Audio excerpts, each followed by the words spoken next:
शाबाश।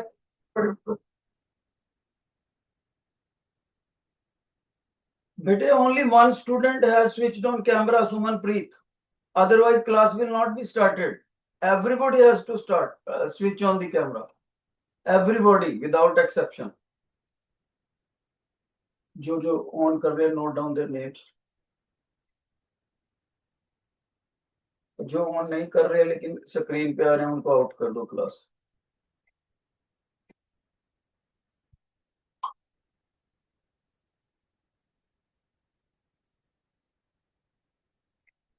कर दे आउट यार, जो नहीं ऑन कर रहे सारे आउट कर देते। मेरे को डिसोबीडिएंट बच्चे ही नहीं चाहिए।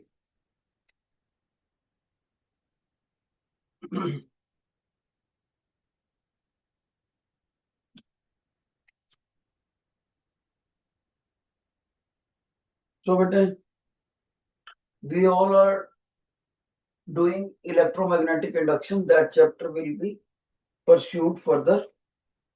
Shabash. Write on the heading.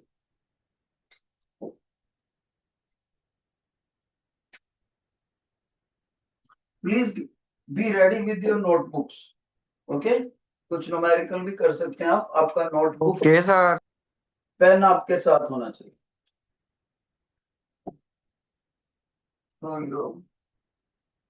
EMI, electromagnetic induction, continued.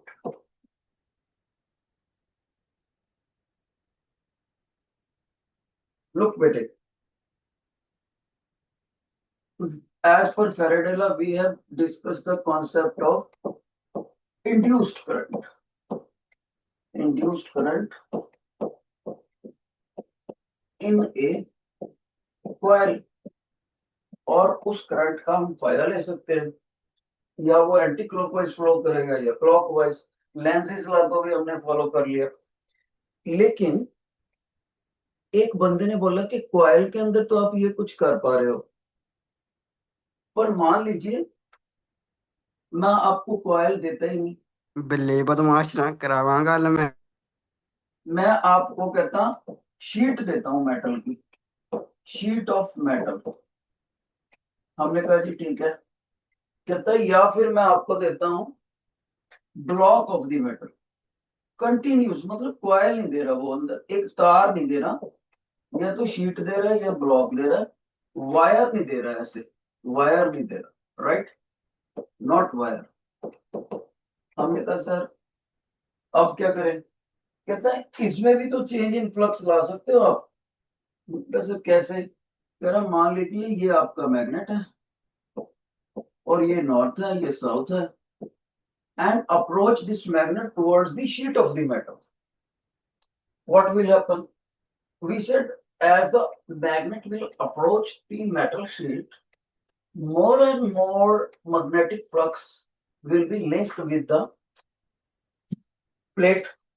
If we will keep it away, you all know na, how the magnetic lines are omitted from north to south, right? Magnetic lines of force are like this. So if you go away, so lesser magnetic lines of force cut. If you approach closer to the sheet, more and more flux will cut. That means by the movement of the magnet for either forward or backward, change in flux will occur that is linked with the sheet. बिल्कुल सही।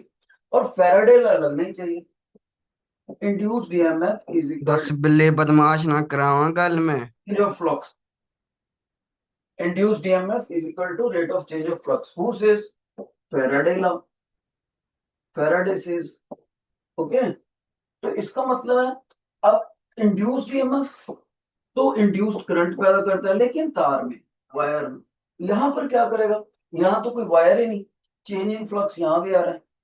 तब इस scientist ने इसके बिना की एक चक्कर आ? दूसरा साइंटिस्ट कहता इसमें भी करंट पैदा होंगे, लेकिन आप उसको इंड्यूस्ड करंट नहीं पैदा बोलोगे, ठीक उसको है ठीक है। एडी करंट बोलोगे। एडी करंट, क्योंकि इस साइंटिस्ट का नाम फोकाल्ट था, इसलिए उसको फोकाल्ट करंट्स भी बोलते हैं। हमने कहा सर ये कैसे फ्लो करेंगे? कहते रूल वही है, नॉर्थ अप्रोच कर रहा है ना, नॉर्थ अप्रोच कर रहा है, तो इस शीट के यहाँ पर नॉर्थ डेवलप होएगा, क्योंकि cause of the production of the induced oppose करना है हमेशा। और भाई कैमरा ऑन करो सारे बच्चे, सारे बच्चे कैमरा ऑन करो। मैम, प्रिंसिपल मैम अकेले दिख रहे हैं और 4 बच्चे दिख रहे हैं स्क्रीन के ऊपर। Everybody switch on the camera. Ma'am मैंने आपके स्कूल के बच्चों को बोल दिया आपके सामने, अब आप देख सकते हो कितने कोविडेंट है बच्चे। ये north is approaching the sheet, तो नॉर्थ का फॉरवर्ड अप्रोच कौन रोक पाएगा? अगर इसके ऊपर नॉर्थ डेवलप होएगा, similar poles repel each other. लेकिन यहां पर अगर नॉर्थ है और मैंने आपको बोला था जिधर से मैग्नेट आए उधर से ऑब्जर्वर को खड़ा करना, तो ऑब्जर्वर खड़ा हुआ है और यहाँ नॉर्थ बना हुआ है। आपको टीचर ने ये लूप रूल्स सिखाए थे, एंटी क्लॉक। इसका मतलब इस शीट के ऊपर एंटी क्लॉकवाइज करंट घूमने चाहिए, उन करंट्स को हम एडी करंट्स बोलते हैं। अब सवाल ये पैदा होता है कि यहाँ वायर तो है नहीं, ये तो शीट है, करंट कैसे घूमेंगे? तो वो ऐसे घूमते हैं, ध्यान से देखना। पहला कॉन्सेंट्रिक सर्कल एंटी क्लॉकवाइज, दूसरा कॉन्सेंट्रिक सर्कल, तीसरा concentric circle, fourth concentric circle. Sheet के ऊपर घूमी जाते हैं और सारे सर्कल्स का एक कॉमन सेंटर होता है। That is why teacher is saying concentric circles. चाहे शीट की बात हो चाहे ब्लॉक की बात हो, कॉन्सेंट्रिक सर्कल होंगे, तो उसको हम एडी करंट्स बोलेंगे। एडी का मतलब ये होता है गोल गोल घूमने वाला, राइट। अब इसका फायदा क्या है? चलो इसका एक करंट तो वायर में जा रहा है, कुछ ना कुछ हम उसका फायदा ले लेंगे, लेकिन इसका क्या फायदा है? इसका बहुत बड़ा फायदा है, ध्यान से सुनो। इसका फायदा नंबर 1, जब ये करंट शीट के ऊपर घूमते हैं तो H is equal to I square R T, 10th class का जाउल्स फार्मूला, हीट पैदा हो जाती है। H is equal to I square R T. ये जो हीट पैदा होती है, ये हीट हमें कोई भी गर्मैश वाला इससे हम काम ले सकते हैं। आपके घरों में एक ऐसा इंडक्शन स्टोव होता है जिसको आप बिजली से चलाते हो, जिसके ऊपर अगर हाथ रखो तो जलता नहीं है, लेकिन अगर चाय बनाने के लिए पतीली रखो तो उसमें चाय बनने लगती है। तो ये इंडक्शन प्लेट इसको वर्टिकल ना करके हॉरिजॉन्टल रखा होता है बस। तो इंडक्शन प्लेट एडी करंट्स के ऊपर बेस्ड है। ओके, तो मेटल के कंटेनर में रखी हुई चीज गर्म होने लगती है, राइट। दूसरा इसका क्या बेनिफिट देखा आपने? इसका एक और बेनिफिट है बेटे, जो हमारी भारी भारी ट्रेन्स होती हैं, ट्रेन्स, उनको आसानी से नहीं रोका जा सकता। उनको रोकने के लिए ये रबड़ों वाली ब्रेक्स नहीं लगा सकते जो स्कूटरों और कारों में लगी होती है। उनको रोकने के लिए इफेक्टिव ब्रेक्स चाहिए होती हैं, और वो इफेक्टिव ब्रेक्स इंडक्शन ब्रेक्स कहलाती है। तभी ट्रेन जैसी भारी चीज रुक रुक पाती है। और इंडक्शन ब्रेक्स किसके ऊपर बेस्ड है? एडी करंट्स के ऊपर बेस्ड है, राइट। तो सभी बच्चे एक क्वेश्चन लिखो, शाबाश। क्वेश्चन कैसे आएगा इसका पेपर? Question, what are the eddy currents? शाबाश, जल्दी लिखो। What are the eddy currents? which laws govern the eddy current? Which laws govern the eddy current? What are their uses in practical life? What are their uses in practical life? ठीक है, तो 2 uses मैंने बताए, और भी बहुत सारे uses होते हैं। और फैक्ट्रीज के अंदर एक भट्ठी होती है जिसमें हमने मेटल के पीसेस को गर्म करके मोल्ड करना होता है, उसको बोलते हैं इंडक्शन फर्नेंस। तो वो भी एक होती है। तो आप देखो इसमें पेपर में क्या लिखना है। पहली बात तो आप ये लिखोगे कि एडी करंट ही वो भी इंड्यूस्ड करंट ही होते हैं और चेंज इन फ्लक्स से पैदा होते हैं, लेकिन वो एक वायर में ना पैदा होके कंटिन्यूस पीस ऑफ मेटल में पैदा होते हैं। वो continuous piece of metal sheet भी हो सकती है या मेटल का ब्लॉक भी हो सकता है, पहली बात। दूसरी बात, जो लॉज एडी करंट को गवर्न करते हैं वही लॉज, सॉरी, जो लॉज सिंपल इंड्यूस्ड करंट को फॉलो करते हैं वायर में, वही एडी करंट्स को करते हैं। सर जैसे Faraday's three laws of electromagnetic induction, और चौथा लेंजिस लॉ, वो सब इसको फॉलो करेंगे।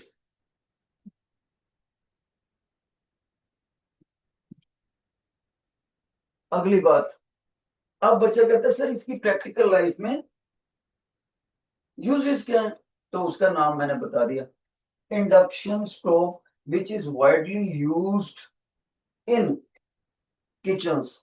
और पंजाब में तो इस वक्त अगर एलपीजी सिलेंडर की सप्लाई अगर हैम्पर हो चुकी है, तो इंडक्शन स्टोव जो कि बिजली से चलता है, उसका यूटिलाइजेशन लोग ले रहे हैं इस वक्त, बिकॉज हमारी स्टेट इस वक्त फ्लड विक्टिम है। दूसरी बात, एडी करंट्स का क्या बनते हैं, effective brakes for the heavy vehicle like trains, उनके लिए भी इंडक्शन ब्रेक होती है। एक आपने सड़क में ऐसे बड़े बड़े ट्राले देखे होंगे जिसके अंदर 20-20 मारुति कारें खड़ी होती हैं, छोटी छोटी कारें कारें, और सड़क के ऊपर बहुत बड़ा ऐसा जाता है कि पूरा घर ही जा रहा है जैसे। उनको रोकना भी आम ब्रेक्स का, जो हमको बोले डिस्क ब्रेक लगा दो जी, ये लगा दो, बोल दो, उससे नहीं वो रुकती। उसके लिए फिर एक इफेक्टिव ब्रेक निकालनी पड़ती है, इंडक्शन ब्रेक्स। और जो मिनिस्टरों की कारें होती है, मिनिस्टरों की कारें होती हैं बहुत high high category, president, prime minister, इनकी, उनमें भी यही होती है। एकदम रोक सकते हैं हम इस चीज को, अगर कारें हैं। अगर ट्रेन वगैरह है, तो वो रोक सकते हैं, और ट्रेन के ऊपर बाकी वाली ब्रेकें फेल हो जाएंगी। ठीक है बच्चे, अब मैं सुमन प्रीत बच्चे आपसे पूछता हूँ, अगर यही क्वेश्चन पेपर में आ जाए आपके पास, तो आप इंग्लिश में कैसे लिखोगे? क्वेश्चन मैंने आपको लिखवा दिया, please try to answer in English. शाबाश। Sumanpreet Singh, medical. Eddy current is the current which is induced in a sheet of metal when a bar magnet is moved towards or away. That is when the magnetic flux of the sheet is changed. This eddy current is governed by Faraday's law, and its use in practical life is seen in case of induction brakes in trains as well as in induction stoves. बहुत अच्छे थे, बहुत ही अच्छे बोला आपने।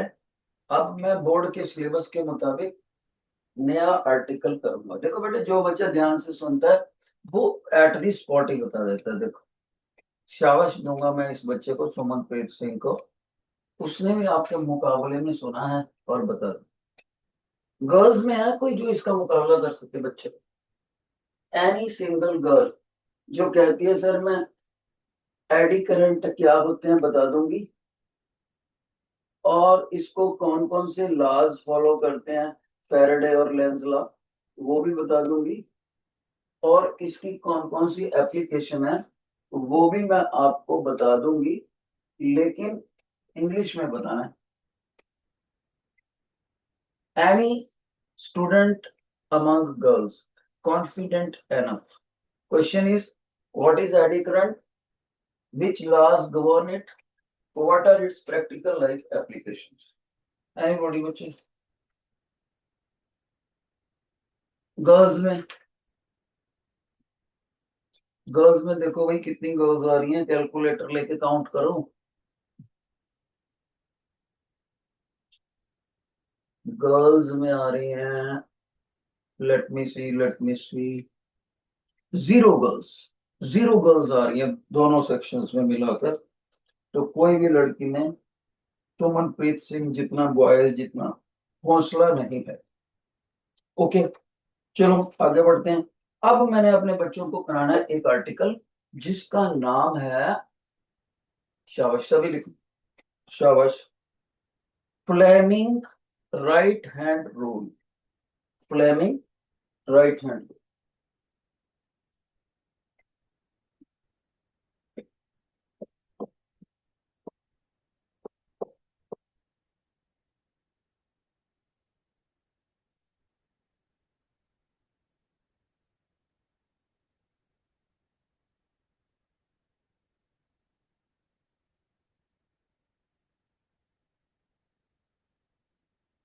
याद रहे, मेरे पास ये लिस्ट आ रही है बच्चों की, मैं पर्टिकुलरली नाम लेके पूछना है और उस बच्चे को बताना ही पड़ेगा, वरना मैं उसको फॉर एवर शॉर्टलिस्ट कर दूंगा, चाहे स्क्रीन ऑन हो या ना हो। ये मेरे पास पूरे बच्चों की नाम की लिस्ट है। अभी मैंने कुछ भी नहीं बताया, इसका ध्यान से सुन लेना। देखो बेटे, पहले तो मैं आपको बताऊंगा कि फिजिक्स में दोनों लॉज होते हैं, फ्लेमिंग लेफ्ट हैंड रूल भी। बेटे हो सकता है आपको मेरी स्क्रीन में अपोजिट दिखता हो, और ये राइट हैंड रूल भी होता है। तो इस वक्त मैंने अपना राइट हैंड शो करा हुआ है, आपको भी राइट दिख रहा है बच्चे? बताना जरा एक बार, क्योंकि कई बार ना कैमरा अपसाइड डाउन होता है। सुमन बताना मेरे को, आपका मेरा हैंड राइट हैंड दिख रहा है कि लेफ्ट इस बार? Sir right. हाँ बस ठीक है, क्योंकि मेरे को जो अपनी फोटो दिख रही है उसमें ये लेफ्ट दिख रहा है, ठीक है बेटे कैमरे का। चलो एनी हो, सुनो। तो फ्लेमिंग कहता है अपने हाथ की फर्स्ट 3 फिंगर्स को इस तरह से स्ट्रेच करो कि वो एक दूसरे के ऊपर 90 डिग्री का एंगल बनाए। आई मीन टू से, stretch the first 3 fingers of your right hand in such a manner that they are mutually perpendicular to each other. That means the last 2 fingers should be folded inside. हमने कहा जी okay, कर लिया। इसको क्या करें फिर अब? कहता first of all you see this is the central finger. हमने कहा सर क्या मतलब सेंट्रल फिंगर का? कहता लुक, ये जो फिंगर है आपकी सबसे बड़ी वाली, इसके 2 फिंगर्स इधर हैं, 2 फिंगर्स इधर हैं, तो आप इसको सेंट्रल कह लो। हमने कहा जी डन। सेंट्रल के स्पेलिंग सी से शुरू होते हैं और करंट के स्पेलिंग भी सी से शुरू होते हैं। तो आप इसको इंड्यूस्ड करंट की डेफिनेशन, सॉरी डायरेक्शन मानोगे, डायरेक्शन। हमने कहा ओके सर। कहता ये जो ये फिंगर है, ये वाली अंगूठे के साथ वाली, अगर अंगूठे को छोड़ के बाकी इन्हीं को देखें तो हम इसको फर्स्ट फिंगर बोलेंगे। हमने कहा सर ठीक है। कहता फर्स्ट फिंगर स्पेलिंग कहां से शुरू होते हैं? एफ से। तो फील्ड के स्पेलिंग कहां से शुरू होते हैं? मैग्नेटिक फील्ड के, तो सर वो भी एफ से शुरू होते हैं। तो ये वाला मैग्नेटिक फील्ड की डायरेक्शन देगा। हमने कहा सर ओके। तो तीसरी चीज देखो, थंब। थंब, आपने एक बहुत पॉपुलर सॉफ्ट ड्रिंक का नाम सुना होगा, थम्स अप। यानी जिधर को अंगूठा लगाओ, थम्स का मतलब होता है ढक्कन खोलो और पी जाओ, अप थम्स अप, ये मतलब है उसका। सिंबल भी उसका अंगूठे से बना हुआ, कभी ध्यान से देखा?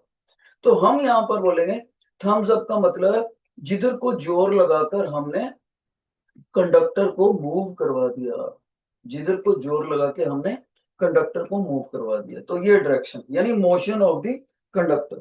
ठीक है, अब ध्यान से सुनो। ये क्या बताया? करंट की डायरेक्शन, ये मैग्नेटिक फील्ड की डायरेक्शन, और ये मोशन की डायरेक्शन। Is that clear? फिर से सुन लो। बीच वाली क्या है? करंट की डायरेक्शन, इसी को हमने निकालना है। और ये क्या है? मैग्नेटिक फील्ड की डायरेक्शन, ये मोशन की मतलब। अब मैं इसको अप्लाई करके दिखाता हूं। मेरे हाथ में ये एक कंडक्टर है मान लो, ठीक है बच्चे? Okay sir. और मैं इस कंडक्टर को अंगूठे की तरफ मूव करवा रहा हूँ, ये ऐसे लेके जाओ। Okay sir. तो जब मैं इस कंडक्टर को अंगूठे की तरफ मूव कराऊंगा तो एक मैग्नेटिक फील्ड के अंदर से गुजारूंगा इसको। Okay sir. वो मैग्नेटिक फील्ड किधर को होगा? उसमें आप ये समझ लो, जो मेरी चेस्ट है वो नॉर्थ का काम कर रही है और जो सामने दीवार है वो साउथ का।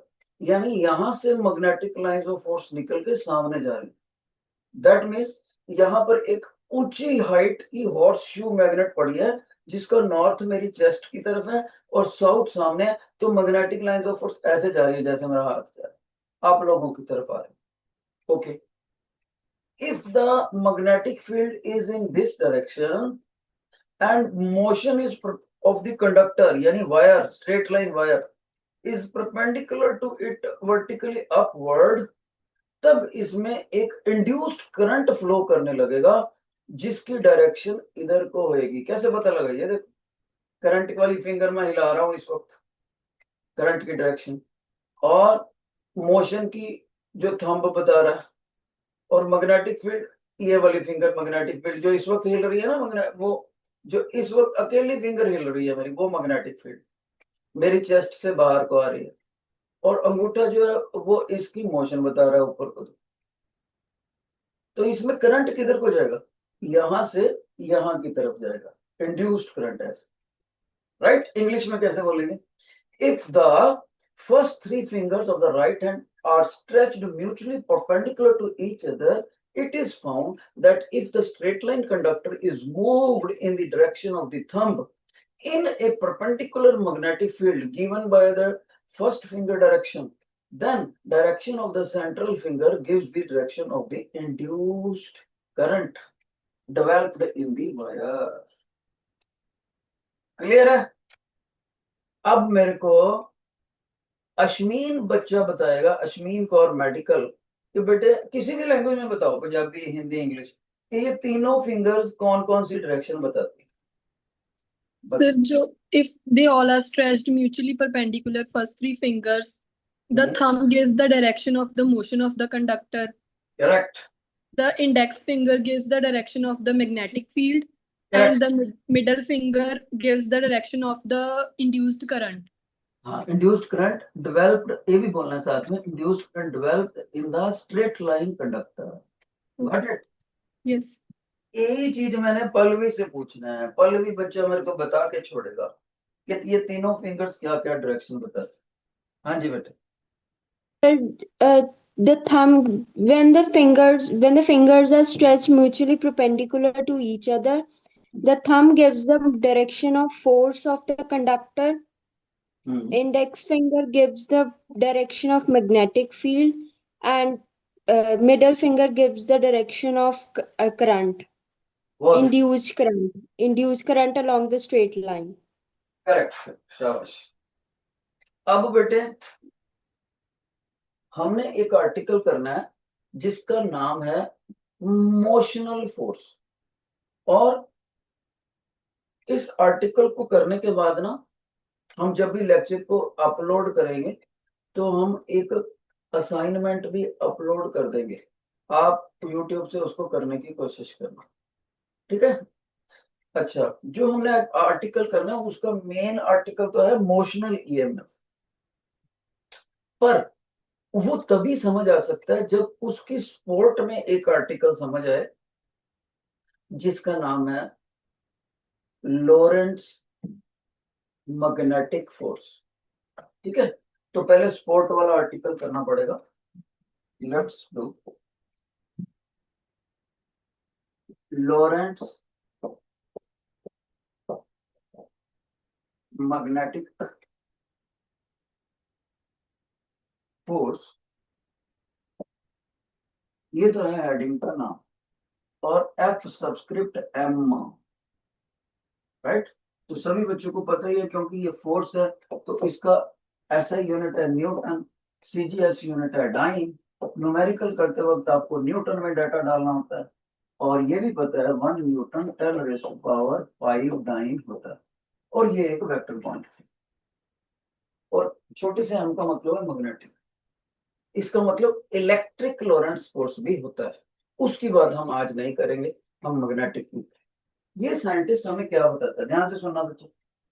ये कहता अगर कोई चार्ज इधर को जा रहा है v वेलोसिटी से, तो हमने कहा सर वेलोसिटी तो चलो ठीक है, पहले ये तो बताओ ये चार्ज आपका पॉजिटिव है कि नेगेटिव? कहता जब भी आपको साइंस में चार्ज लिख दे लेकिन पोलैरिटी ना बताए तो अंडरस्टूड है कि वो पॉजिटिव मान रहा है उसको, यानी मैं आपको पॉजिटिव चार्ज से समझा रहा हूं।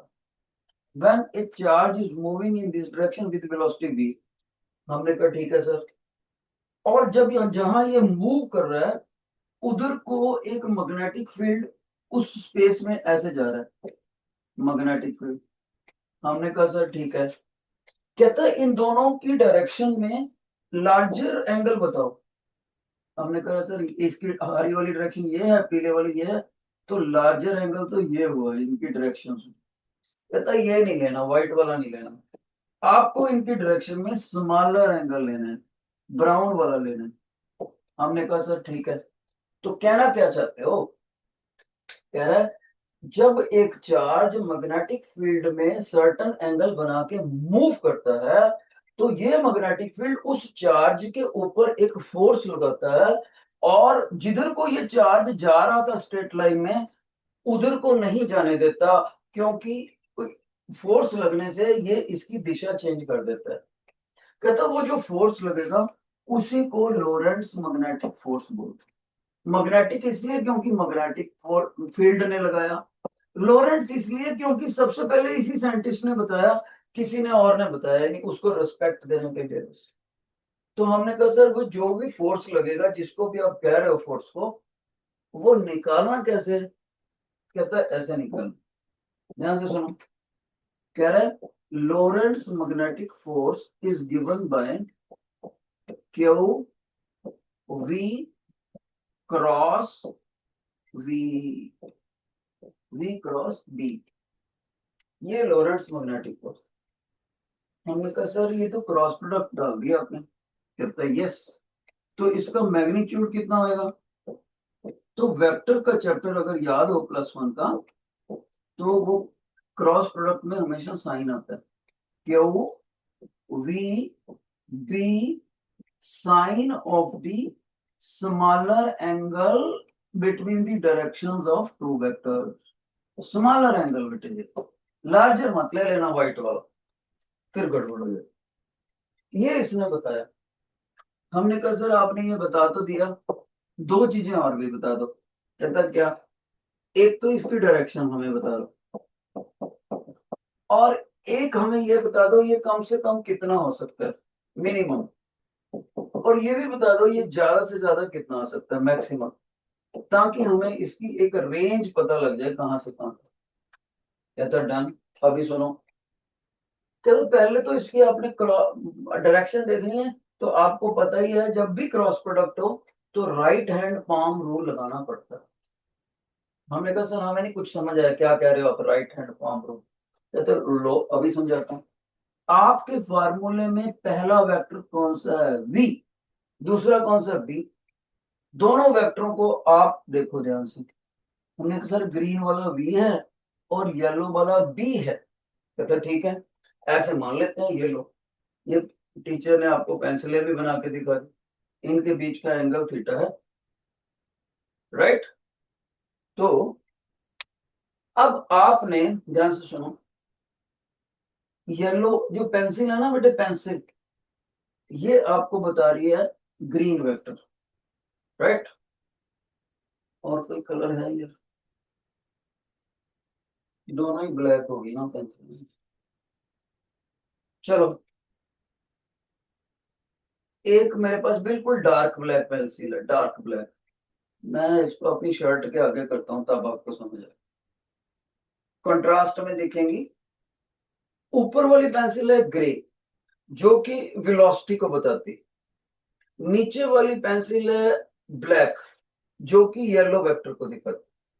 तो राइट हैंड पाम रूल कहता है आप अपने राइट हैंड की हथेली को वेलोसिटी वाले वेक्टर से चिपकाकर मैग्नेटिक फील्ड वाले वेक्टर की तरफ पुश करोगे थ्रू थीटा, तो ऐसे दबाना पड़ेगा। जब ऐसे दबाओगे तो आप सोचो, देखो इसका अंगूठा किधर को है, अंगूठा मेरी चेस्ट की तरफ आ जाता है, तो जिधर को ये अंगूठा लगेगा उधर कोई फोर्स लगेगा। तो सारे बच्चे कहेंगे सर प्रेजेंटली इस फिगर में जब ग्रीन वेक्टर येलो को मिलने की कोशिश करे तो आपका थंब राइट हैंड का अंदर को जा रहा है, राइट हैंड पाम रूल के मुताबिक।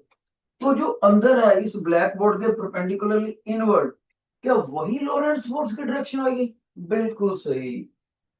यानी कि टीचर ने अपने बच्चों को समझा दिया कि इस फोर्स की डायरेक्शन इज गिवन बाय केड़ा बेटे +1 का right hand palm rule of vectors. तो बच्चा कहता है सर ऐसे याद कर ले, perpendicularly inward from the plane of paper. No. Camera on करो सारे बच्चे। एक ही बच्चा रह गया कैमरा, आपको कहना नहीं मानते यार बच्चे यार, सारे ऑफ कर जाते हैं। मैं पढ़ाने नहीं आ रही क्लास को, कोई और स्कूल दो मेरे को। आगे से मेरे कहीं और ड्यूटी कर रही, इधर कोई और टीचर। तो सुनो, तो आपको क्या कहते हैं, राइट हैंड पाम रूल। बच्चे कहते हैं सर ऐसे याद कर लें, perpendicularly inward to the plane of blackboard. No, इस डायग्राम में है परपेंडिकुलरली इनवर्ड। अगर यही डायग्राम ऐसे होती, ध्यान से सुनो, चार्ज जा रहा होता है ऐसे इधर को, और मान लीजिए मैग्नेटिक फील्ड जा रहा होता है ऐसे,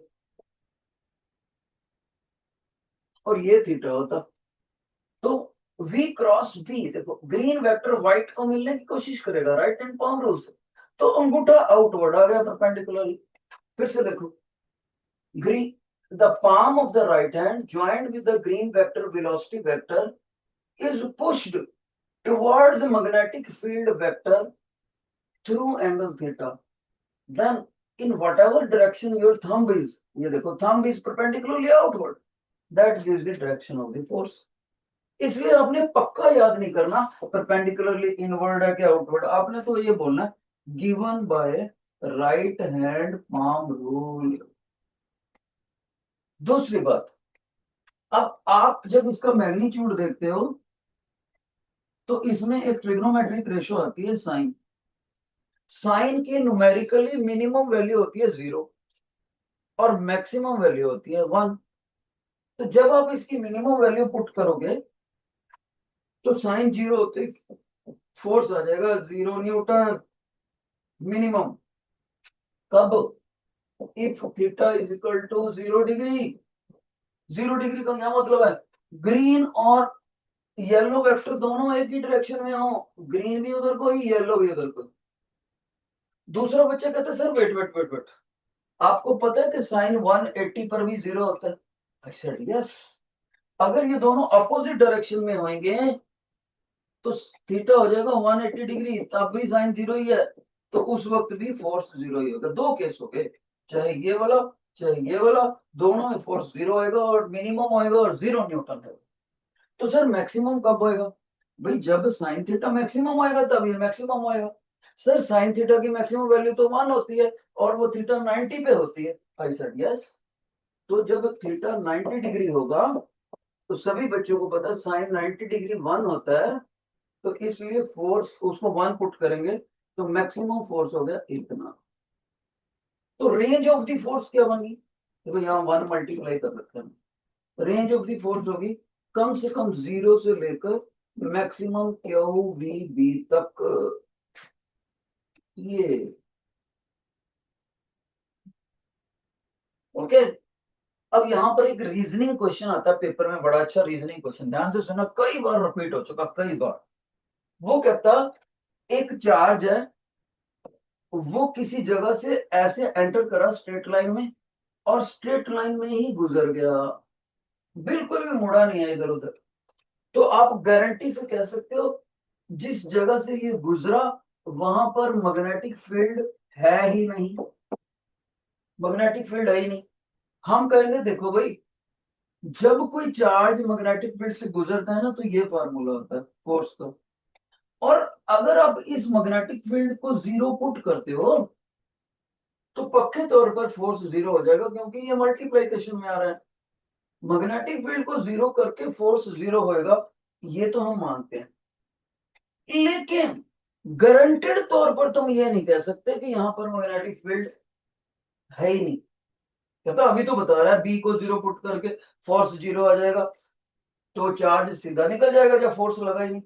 हमने कहा पूरी बात तो सुनो भाई साहब, मैग्नेटिक फील्ड के 0 होने से फोर्स के 0 होना ये वन पॉसिबिलिटी है। ये भी तो देखो कि जब मैग्नेटिक फील्ड है लेकिन एंगल 0 डिग्री या 180 डिग्री हो, तब भी तो फोर्स जीरो ही था।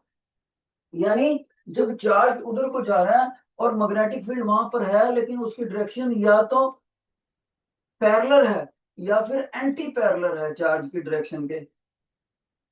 चार्ज जिधर को जा रहा है या तो उसी की डायरेक्शन में है या बिल्कुल उसके अपोजिट डायरेक्शन है मैग्नेटिक फील्ड की डायरेक्शन में, तब भी तो फोर्स जीरो होगा। तो आंसर ऐसे बोलेगा, if a charge moves in a magnetic field, now if a charge moves in a space and it does not change its direction, it retains its straight line direction, then force on the charge while moving through that space is 0 Newton. Force तो पक्का zero है, तभी उसने अपना रास्ता नहीं change करा।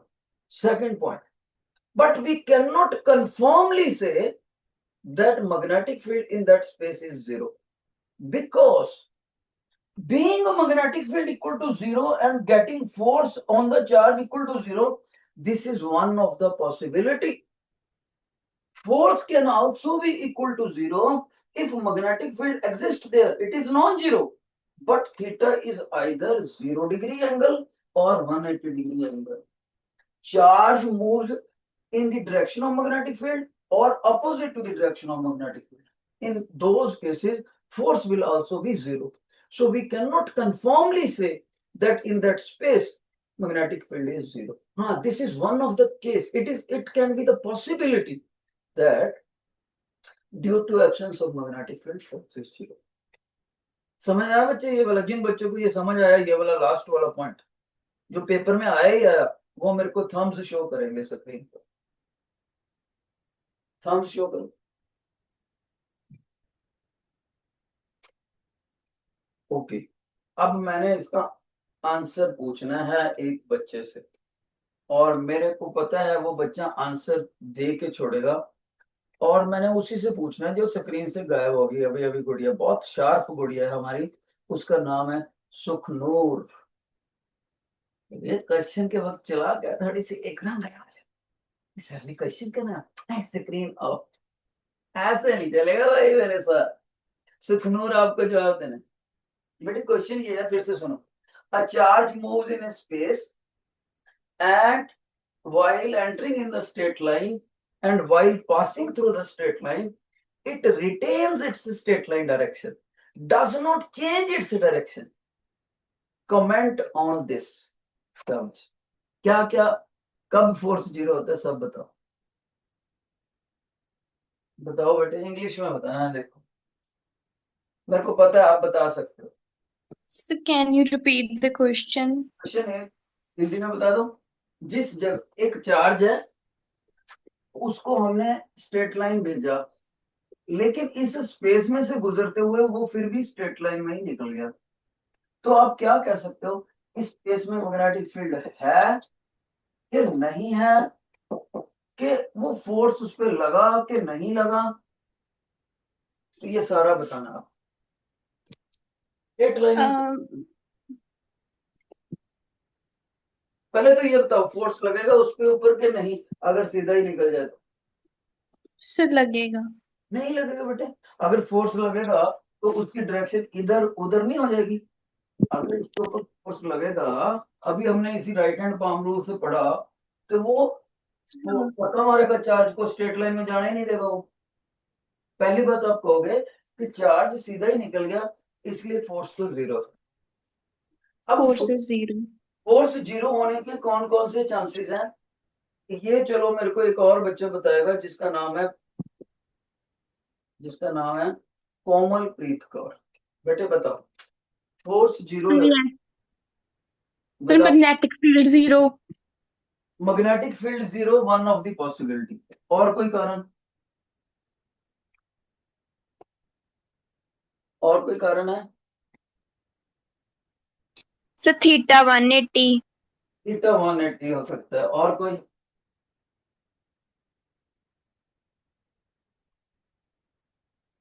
एक कारण और है।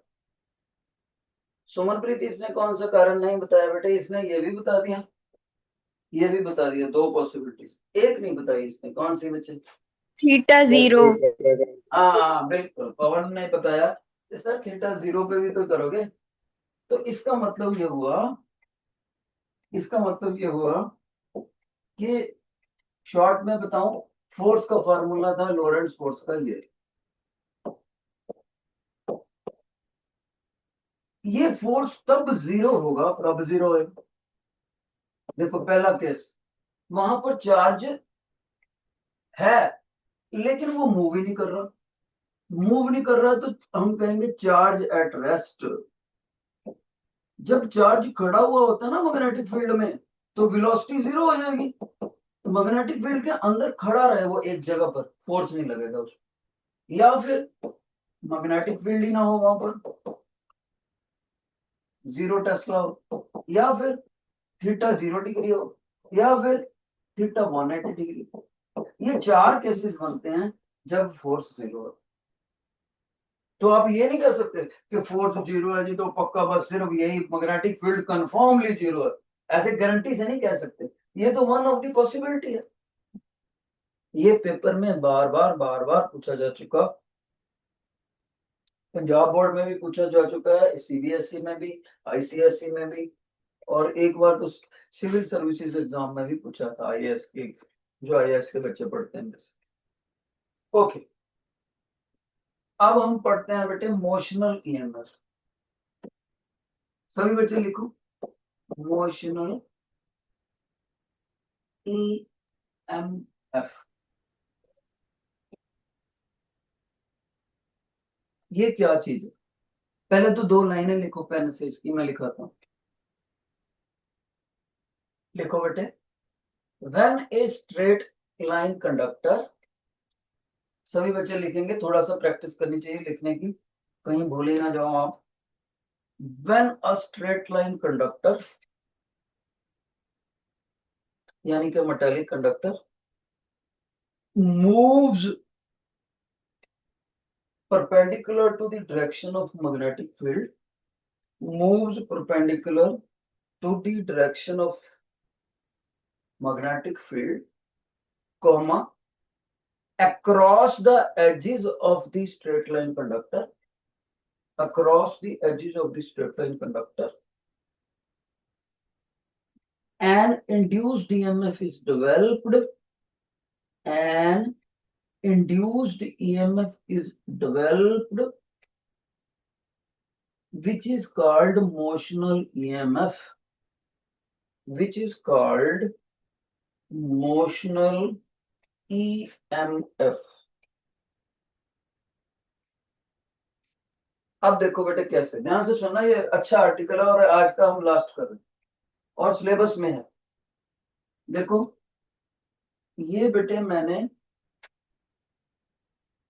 एक फ्रेम बना लिया मेटल का, ये क्या है?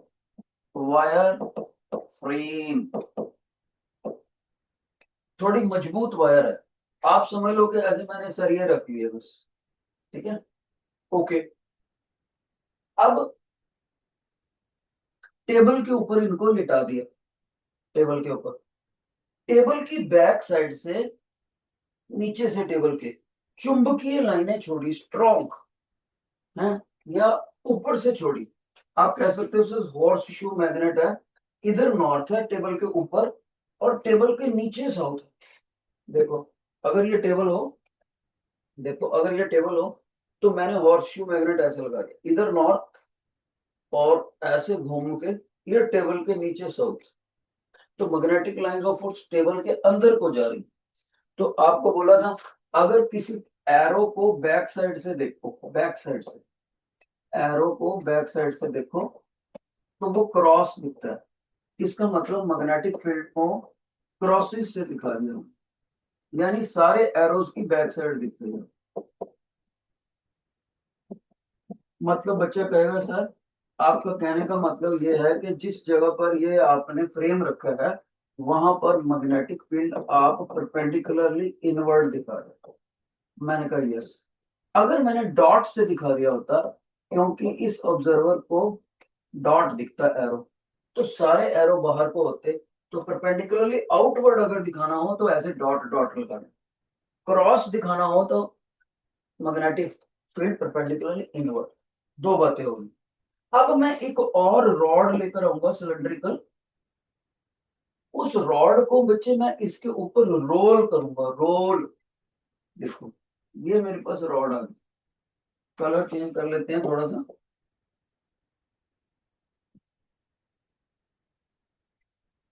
ये एक सिलेंड्रिकल रॉड आ गई, इसको मैं रोल करके इधर ले जा सकता हूँ ऐसे, ओके, इधर भी ला सकता हूँ।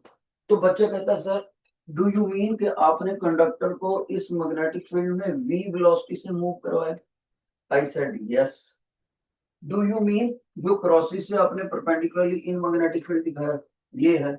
I said yes. तो सर क्या हुआ क्या इससे? मैं कहूंगा ध्यान से सुनो हुआ क्या। मैं कहूंगा बेटे ये मेटल की जो रॉड है, आपको पता है इसके अंदर बहुत सारे चार्ज कैरियर्स होते हैं। हाँ जी सर, छोटी क्लासों से ही पढ़ते आ रहे हैं, metal is a substance which contains larger number of electrons. Yes. तो जो भी है इसके ऊपर बहुत सारे चार्ज है। फिलहाल ये समझ लो आप इसके ऊपर बहुत सारे पॉजिटिव चार्ज, नेगेटिव नहीं कह रहा, पॉजिटिव, बहुत सारे पॉजिटिव चार्ज भरे हुए मान लो। ओके सर, फिर क्या करें? और उस पॉजिटिव चार्ज की वैल्यू है ई। बच्चे कहते हैं ओके सर फिर? मैं कहूंगा जब मैं इस कंडक्टर को ही उधर लेके जा रहा हूं तो तुम्हें मानना पड़ेगा कि चार्ज भी उधर को ही जा रहा है। क्यों बोल दो या ई बोल दो, चार्ज भी उधर ही जा रहा है। ठीक है सर। तो मैग्नेटिक फील्ड इनवर्ड जा रहा है, ये भी ठीक है सर। तो टीचर ने क्या सिखाया था? इसके ऊपर लॉरेंट्ज फोर्स लगेगा, चार्ज के ऊपर मैग्नेटिक फोर्स। सर कितना? अभी देख लेते हैं। तो इसका मैग्नीट्यूड अगर डिस्कस करें, चार्ज की जगह पर ई लिख दिया, वेलोसिटी ये लिख दी, मैग्नेटिक फील्ड ये लिख दिया, और साइन ऑफ 90 डिग्री लिख दिया। सर आपका मतलब है इसके ऊपर मैग्नेटिक फोर्स ये लगेगा? मैंने कहा बिल्कुल सही। चार्ज, चार्ज की वैल्यू, वेलोसिटी कितनी रॉड से उधर को लेंगे, मैग्नेटिक फील्ड। अब इसकी डायरेक्शन भी देख लेते हैं बेटे, डायरेक्शन किधर को है? कहता सर डायरेक्शन के लिए आपने राइट हैंड पाम रूल सिखाया था हमें। मैंने कहा लगा लो बेटे फिर। तो v इधर को जा रही है, देखो पहला वेक्टर v, और बॉम्बे वाला b मैग्नेटिक फील्ड अंदर को जा रहा हो। ये लो, अंदर को हम ये दिखा देते हैं, ये अंदर को दिखा दो। तो v ने b को कराया राइट हैंड पाम रूल, जिधर को अंगूठा जा रहा है उधर को सारे चार्ज इकट्ठे होने शुरू हो जाएंगे, पॉजिटिव चार्ज। फिर से देखो, देखो वेलोसिटी वाले वेक्टर को बॉम्बे वाले वेक्टर की तरफ मिलाना है, मैग्नेटिक फील्ड वाले वेक्टर की तरफ, through the palm by push of right hand palm. तो थंब ऊपर को है। एक बच्चा कहेगा सर इसका मतलब तो ये हुआ कि जिस इस रॉड के अंदर जितने भी पॉजिटिव चार्ज है वो यहाँ सारे बैठ जाएंगे पुश करते हुए। मैंने कहा यस, अगर पॉजिटिव चार्ज सारे उधर बैठते हैं तो नेगेटिव चार्ज पे अपोजिट डायरेक्शन में फोर्स लगेगा, नेगेटिव इधर इकट्ठे हो जाएंगे। सर इसका मतलब ये हुआ इस रॉड के अंदर पॉजिटिव चार्ज इधर मूव बैठ गए सारे और नेगेटिव इधर बैठ गए। तो ये तो सर इलेक्ट्रिक फील्ड सेट हो गया, पोटेंशियल डिफरेंस सेट हो गया। बिल्कुल सही, ये हायर पोटेंशियल बन गया और ये लोअर पोटेंशियल बन गया। ओके, अब आगे सुनो, रॉड अभी भी मैं मूव करवा रहा हूं, लेकिन जैसे ही रॉड को मैंने आगे मूव करवाया तो जो नया वाला पॉजिटिव चार्ज था, नया वाला येलो कलर से दिखाया, वो उधर को जा ही नहीं पाता। क्यों? क्योंकि पॉजिटिव चार्ज के ऊपर प्लस में पोलैरिटी है और वहां पर हायर पोटेंशियल वो भी पॉजिटिव चार्ज की अकमुलेशन से है, तो higher positive positive repel each other. तो जो पहले ही पॉजिटिव चार्ज वहां इकट्ठे होकर बैठ गया वो नए वाले पॉजिटिव चार्ज को कहते हैं चाहे रॉड इधर को भी मूव करी जाए हम नहीं आने देते तुम्हें। इसका मतलब है एक डाउनवर्ड फोर्स लगने लग गया जिसको इलेक्ट्रिक फोर्स बोलेंगे। और इलेक्ट्रिक फोर्स का फार्मूला हमने इलेक्ट्रोस्टैटिक्स में पढ़ा था, ये पढ़ा था, electric field is equal to force per unit charge. तो इसको इधर ले लें तो इलेक्ट्रिक फील्ड फोर्स कितना हो जाएगा, Q into electric field, okay, और क्यू को क्या पुट करेंगे, इस बार हम ई लिख देंगे। तो बच्चा कहता है सर ये तो बड़ी कंफ्यूजन वाली बात होगी, इलेक्ट्रिक फील्ड उधर जाने नहीं देता, लेकिन मैग्नेटिक फील्ड में अभी अभी आपने बोला कि वो तो उधर को ही लगाएगा रॉड को खींचते हुए, तो होगा क्या? टीचर कह रहा है इक्विलिब्रियम सेट हो जाएगा दोनों फोर्सेस पे, ये दोनों फोर्सेस इक्वल एंड अपोजिट हो जाएंगे, यानी कि मैग्नेटिक फोर्स इलेक्ट्रिक फोर्स के बराबर हो जाएगा, यानी मैग्नेटिक फोर्स का फार्मूला इलेक्ट्रिक फोर्स के बराबर रख दो, और स्मॉल ई कट गया दोनों तरफ, velocity is equal to B into electric field. अब टीचर कहेगा, ध्यान से सुना, अगर इधर हायर पोटेंशियल है वी एच और इधर लोअर पोटेंशियल है वी लो, तो दोनों में पोटेंशियल डिफरेंस कितना हो गया? सर पोटेंशियल डिफरेंस हो गया higher potential minus lower potential. अब टीचर कहेगा ये जो पोटेंशियल डिफरेंस सेट हो गया, इसका इलेक्ट्रिक फील्ड से कोई कोई लिंक पड़ा है अपने पहले चैप्टर में? सर हाँ जी, आपने करवाया था, electric field is equal to negative of potential gradient अगर इस रॉड की लंबाई एल हो तो। वहां पर मैंने ये ऐसे लिखाया था, electric field is equal to minus d V upon d, d potential वाला अपॉन डी नेगेटिव, ऐसे सिखाया। चलो उसी को मैंने ऐसे लिख दिया, तो इसका मतलब सर मैग्नीट्यूड वाइज का मैं नेगेटिव को छोड़ सकते हो? मैंने कहा यस, चाहे छोड़ो चाहे ऐसे ही रख लो। चलो, तो आपने इलेक्ट्रिक फील्ड की वैल्यू यहाँ पुट कर दी, तो दिस ए और वो पुट कर रहा हूँ पोटेंशियल डिफरेंस और एल। याद रहे बेटे, इस पूरे आर्टिकल में जब मैं वेलोसिटी का वी लिखता हूं तो उसको मरोड़ता हूं ऐसे, जो पोटेंशियल का वी लिखता हूं तो स्ट्रेट लाइन लिखता हूं बड़े साइज में। ओके, ये नेगेटिव साइन, इसको इधर ले जाओ, तो बच्चा बोलेगा सर ये पोटेंशियल डिफरेंस आ गया B L V with negative sign. मैंने कहा बस बेटे, ये पोटेंशियल डिफरेंस क्यों आया? सर क्योंकि मोशन था रॉड के अंदर, तो रॉड के अंदर मोशन होने की वजह से जो वोल्टेज डेवलप होगी उसी को तो मोशनल ईएमएफ बोलते हैं, और यही हमारा term, motional EMF is equal to B L V, और ज्यादा एक्यूरेटली बोलना है तो माइनस बी एल। जिन बच्चों को ये 3 मार्क्स का क्वेश्चन समझ आ गया पेपर में, what do you understand by motional EMF, how it will be developed, तो वो थंब शो करे। शाबाश, जल्दी करो, चलो थम्स शो, स्क्रीन के ऊपर थम्स चाहिए मेरे को।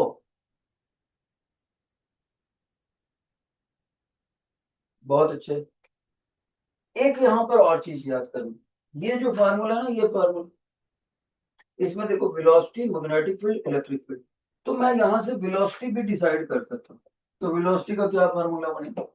इलेक्ट्रिक फील्ड अपॉन मैग्नेटिक, यानी कि इलेक्ट्रिक फील्ड और मैग्नेटिक फील्ड की वैल्यूज को सिलेक्ट करके किसी भी चार्ज की वेलोसिटी को कंट्रोल किया जा सकता है, इसीलिए इसको बोलते हैं वेलोसिटी सिलेक्टर फार्मूला। क्या बोलते हैं इसको?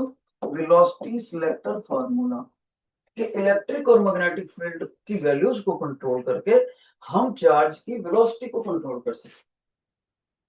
और जो हमारी टेलीविजन स्क्रीन होती है, टेलीविजन स्क्रीन, उसके पीछे से ऐसे इलेक्ट्रॉन ही टकराते हैं, तो इधर मैग्नेटिक फील्ड भी होता है और इलेक्ट्रिक फील्ड भी होता है, तो उसी की मदद से हम उसकी वेलोसिटी डिसाइड करते हैं और डायरेक्शन, कि यहाँ पर कहाँ हिट करना है, और फिर वो चार्ज के मोशन को कंट्रोल करके हम स्क्रीन के ऊपर फोटो बना लेते। और एक मेडिकल इंस्ट्रूमेंट होता है CRO, कैथोड रे ऑसिलोस्कोप, जो डॉक्टर्स यूज करते हैं, जिनकी ऐसे मशीन में आती रहती है एक वेव सी, जितनी देर ये वेव सीधी रहती है उतनी देर इंसान जिंदा होता है। जैसे ही ये वेव उसमें स्ट्रेट लाइन हो जाए तो बंदा मर गया फिर। और ये जो OCR होता है, कैथोड रे ऑसिलोस्कोप, ये भी वेलोसिटी सिलेक्टर के ऊपर काम करता है, फार्मूला यही होता है बैक एंड। तो उम्मीद करता हूं जिन आज का लेक्चर समझ आया, जिनको आया समझ बेटे, वो क्लैपिंग का साइन छोड़ेंगे। शाबाश, क्लैपिंग का साइन स्क्रीन पे, मेरे को इंडिकेशन चाहिए प्रॉपर।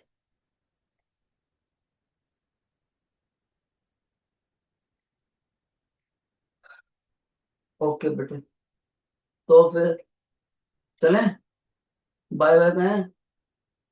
आप कहोगे सर आप चले जाओ, दिमाग खपा देते हो आप तो हमारा। दिमाग किसका किसका दिमाग खपाता है टीचर बताओ।